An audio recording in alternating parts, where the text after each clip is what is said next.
I have left the cottage. At dawn, the last frost of winter sheathed the grass in a thin, glistening skin. The air was so still that even my breath seemed reluctant to stir it.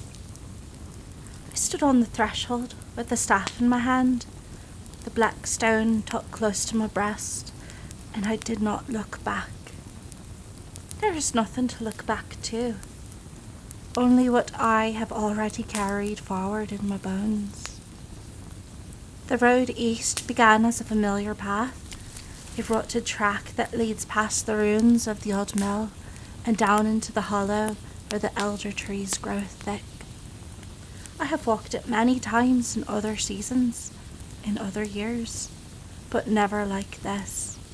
Never with every footstep bent by a rising hush, as though the land itself were drawing in a long, slow breath.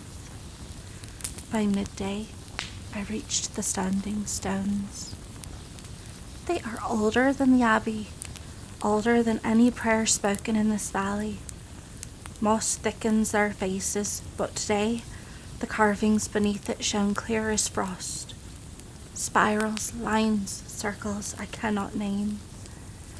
They glowed, faint and pulsing when I drew near, and when I stepped between them, the symbol over my heart grew warm, then warmer still, until it felt as if another heart beat there beside my own.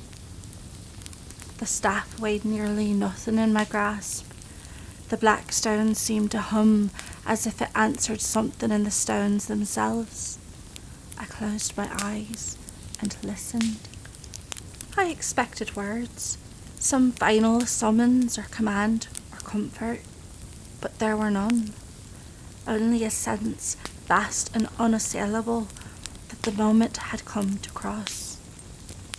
When I opened my eyes, the air was changed, brighter, though no sun shone, thicker, as though all space had drawn tight around me. I stepped forward. The stones did not bar my way.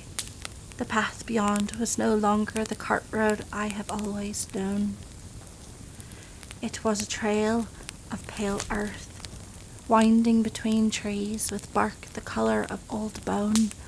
Their limbs hung with strands of something like moss and something like silk. The birds did not follow. The crows remained behind me. Even the wind seemed to wait at the threshold. Tonight I sit beside this new path. The staff stands upright in the soil without my hand to hold it. The black stone glows but gently, as though it dreams. Tomorrow I walk deeper. Perhaps I will not return, but I have no fear. I was never meant to stay behind the veil. I was only ever meant to remember the way through it. I remain, Brigid.